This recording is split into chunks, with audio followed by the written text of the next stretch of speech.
Y'all, okay, I'm chilling out at my homie's bathroom right now. His house is motherfucking fabulous. It's a motherfucking big ass jacuzzi over here. The shower is over here. A walk-in closet over here. Bitch, I'm getting my motherfucking life over here in PG County. Anyway, I have what I would consider some resentments or some issues I need to address. Now, I'm having a day off basically right now because, you know, I fucking feel like it. And I've been reflective of something that occurred about 7 days ago. 7 days ago, I attended this group that I go to for, you know, HIV support or whatever. And I got an issue that I need to address. There was this older guy there. He's about 46 years old, light skinned, attractive. Now, don't get me wrong. On the flip side, if I were still 25 and under, he may find me attractive. All tea, all shade, bitch. However, that's probably the only thing he has going on for him. He's the most attractive thing in the room, and everyone hangs on to his every word because he's attractive. But the words that they hold on to are not really of substance. And in fact, if anything, darling, if you're listening to this, let me just put it out there. I'm really hoping that your parents conditioned you to the point where they trained you to basically hone in on your looks, because that's the only thing you have going on for you. All tea, all shade. Now, I want to bring up this, I'm posting this video because I want to talk about this. In life, many of us were trained to be multifaceted. Be presentable, be intelligent, be witty, be the life of the party, be able to maneuver through different circumstances in life, because you never know where one of your strengths or your talents may come in handy. My mother always said, you're going to be tall, stand up straight. Walk into a room with confidence, walk with swagger, walk with intelligence, have something of substance to say, know about a lot of different topics, know about sports, know about politics, know about the stock market. But there are those people in life who clearly can't think themselves out of a can of paint. And he's one of those men. And unfortunately for him, he's managed to go into recovery. He's managed to get to the age of 46 without killing himself, without getting killed, and basically fucked men under 25 because that's what he likes.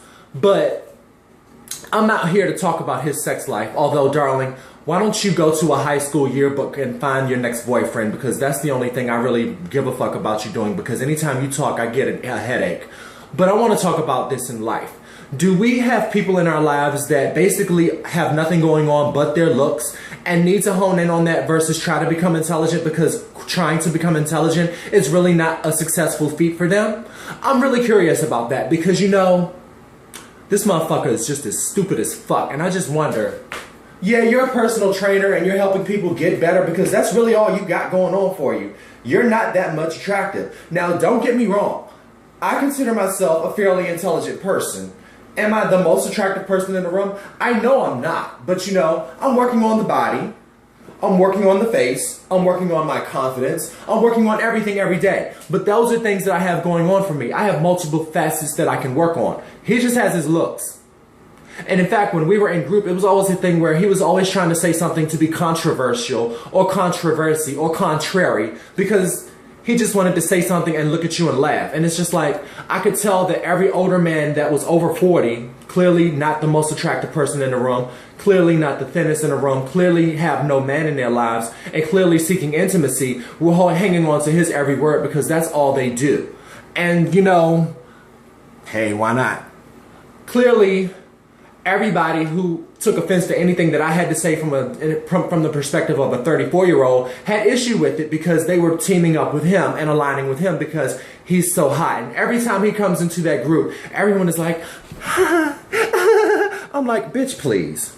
Bitch, please. Because every time he brings one of his boyfriends into the group, it's like he's trying to show off, that he's trying to show the boyfriend off, because he has him sitting in one space and he's up fixing his plate of food for him and giving it to him and all this and walking around and that. And it's just like, he also doesn't even have the presentation of a 46-year-old that I would find attractive. It's like, honey, that wardrobe belongs back to someone in their 20s. Why don't you give it back to that generation? Because clearly you need to start wearing slacks and some dress shoes and button-down shirts and ties and showing off what God intended in your age group. But that's just another story. I keep reading him because I just don't have an opportunity to read him to his face without someone else trying to double team me. It's like this. He's one of those people that has to come in a group because if anything, the daggers would come left and right. But getting back to my original point of this video. In 2014, is it appropriate to tell people, you know what, honey, you're very beautiful. I want to take your looks, I want you to take your advantages to the next level, because I hate to say it, strategically, street smart wise, common sense wise, intelligence wise, book wise, you don't have it, darling. And I'm not trying to say that it's okay to call anyone stupid, but I want to know, is it okay to tell someone what their limitations are in terms of what their abilities are and what they need to hone in on?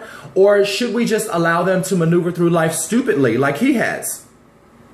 Or should we just tell them that their parents should have reconsidered their thoughts on abortion in the first place, like I really want to tell that stupid motherfucker? Instagram, Facebook, what are your thoughts? Hell, YouTube, you leave comments too. And in case you all are wondering, I've never had a chance to share with you. My name is Supermodel Swagger on Instagram.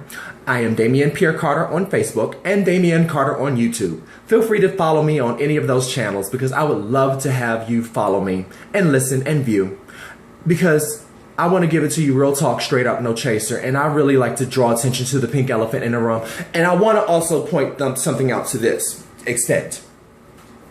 In that group, there was a lot of pathology identification.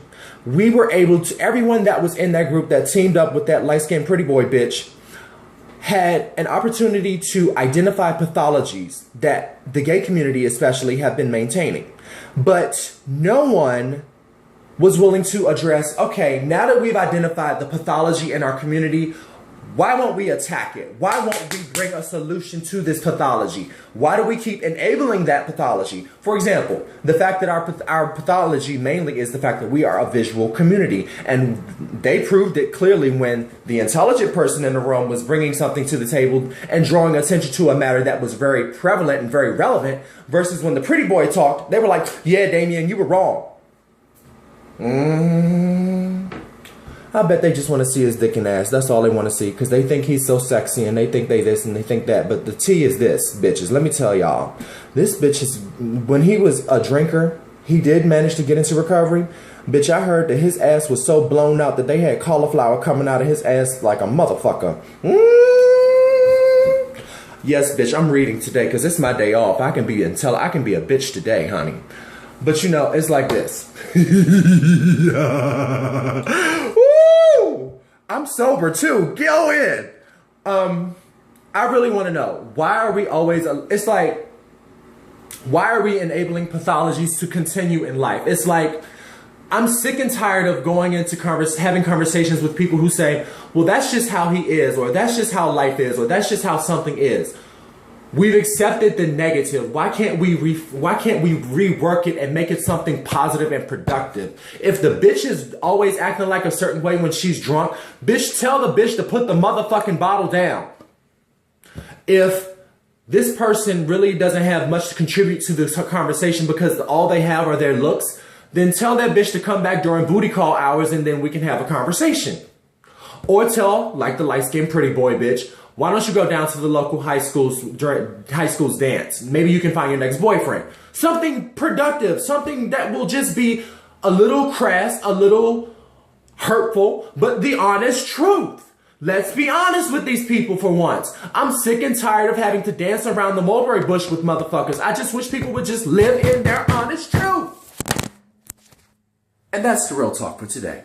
Happy hump day, bitches. Be fierce, be fabulous, and most of all, let them have it. And be inspired. I love you. And make traffic stop with your walk.